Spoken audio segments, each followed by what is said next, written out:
चाहे आपने अपने टास्क को छोटे छोटे कामों में बांट लिया हो, फिर भी कभी कभी आप खुद को पीछे पाएंगे। इनके कुछ एग्जाम्पल्स हैं। कोई छोटी सी ईमेल जिसका आपने जवाब नहीं दिया है, या फिर आपके वो कपड़े जिन्हें आपने धोया नहीं है, वगैरह वगैरह। देखते देखते आप खुद को छोटे छोटे कामों के एक ऐसे जाल में फंसा लेते हैं जो बाद में मिलकर एक बहुत बड़े काम में बदल जाता है। तो अब आप क्या करेंगे? आप यहां पर 2 मिनट रूल अप्लाई कर सकते हैं। अगर किसी काम को करने में 2 मिनट या उससे भी कम समय लगने वाला है तो उसे तुरंत कर दीजिए, इंतजार नहीं करें। उस काम को बढ़ने मत दीजिए।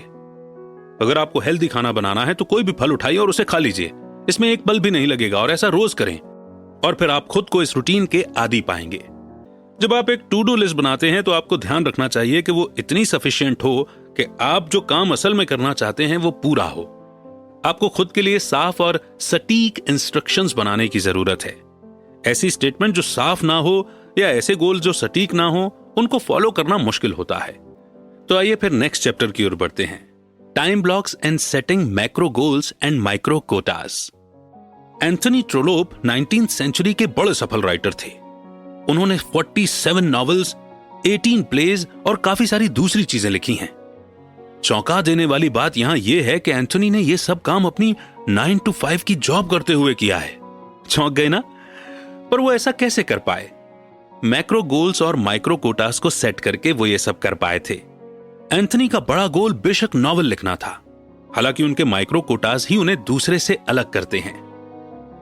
एंथनी ने हर रोज के लिए टाइम ब्लॉक सेट किया था। वे सुबह उठते और ठीक 5:30 बजे अपनी डेस्क पर बैठ जाते और ठीक 8:30 बजे लिखना बंद कर देते।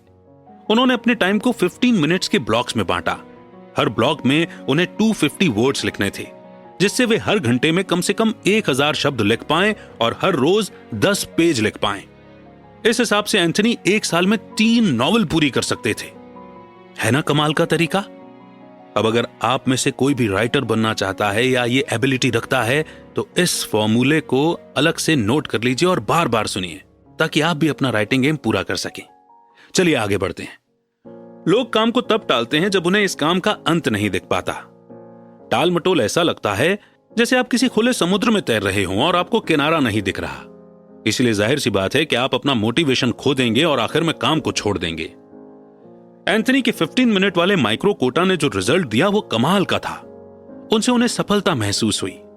हर 15 मिनट के बाद उनका दिमाग उन्हें एनर्जी और सेटिस्फेक्शन का रिवॉर्ड देता था, क्योंकि उन्होंने 250 शब्द लिखने का छोटा सा काम पूरा कर लिया होता था। और यह बात तो तय है कि जब भी हम कोई काम पूरा कर लेते हैं तो एक सेंस ऑफ अचीवमेंट होता ही है, जिससे मोटिवेशन फील होता है। आपको भी यही करने की जरूरत है। आपको एंड तक देखने की जरूरत है। यह काम बड़ा है, इसी को हम मैक्रो गोल कहते हैं। और फिर उन स्टेप्स को छोटे छोटे लेकिन मजबूत माइक्रो कोटाज स्टेप्स में बांटें जिन्हें आप हासिल करना चाहते हैं। हर माइक्रो कोटा के लिए टाइम ब्लॉक सेट करना नहीं भूलना है और उन पर टिके भी रहना है। आजकल ऐसे बहुत सारे टूल्स मौजूद हैं जो टाइम ब्लॉक के दौरान सभी डिस्ट्रैक्शन से दूर रहने में आपकी मदद कर सकते हैं। इस तरह से आप ये पक्का कर लेंगे कि हर माइक्रो कोटा को पूरा करने के बाद आपको सक्सेस महसूस होगी। अच्छा महसूस करने के लिए पूरा मैक्रो गोल खत्म करने से बेहतर है माइक्रो कोटा खत्म करना। टाइम ब्लॉक्स आपको ज्यादा पर्पसफुल और प्रोडक्टिव बनाने में भी मदद करता है। ये आपको स्पेसिफाई करने देते हैं कि आपको असल में किस समय किस जगह पर क्या करना है। टाइम ब्लॉक्स यूज करके आप ये जान पाएंगे कि हर चीज के लिए सही जगह और सही वक्त होता है। तो इसे समझने के बाद बढ़ते हैं अगले हैक यानी कि अगले चैप्टर की ओर, the button chair method and airplane days. Linda एक मैनेजर हैं। वो कहती हैं कि जब वो इंटरनेशनल फ्लाइट लेती हैं तब वे सबसे ज्यादा प्रोडक्टिव होती हैं। लिंडा बताती हैं कि जब भी वे फ्लाइट से कहीं जा रही होती हैं तब वे पूरी फ्लाइट के दौरान बहुत प्रोडक्टिव होती हैं और वे अपने प्लान किए गए कई काम खत्म कर लेती हैं। क्यों?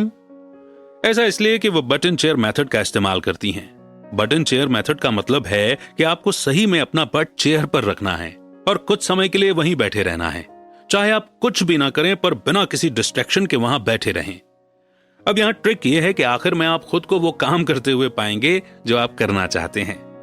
ये मेथड आप सिर्फ तब यूज नहीं कर सकते जब आप किसी इंटरनेशनल फ्लाइट में हैं, बल्कि आप बटन चेयर मेथड को अपने ऑफिस या अपने घर पर भी अप्लाई कर सकते हैं। अपने फोन को एयरप्लेन मोड में डालें और उसे खुद से दूर कर दें। अपने बट को चेयर पर रखें और अपने डेस्क के सामने आराम से बैठ जाएं। आपको टास्क पूरा करने में कितना वक्त लगेगा इसके हिसाब से टाइम सेट करें। जब भी आपको कोई काम करना हो इन टेक्निक्स को फॉलो करें। आखिर में आप खुद को वही काम करते हुए पाएंगे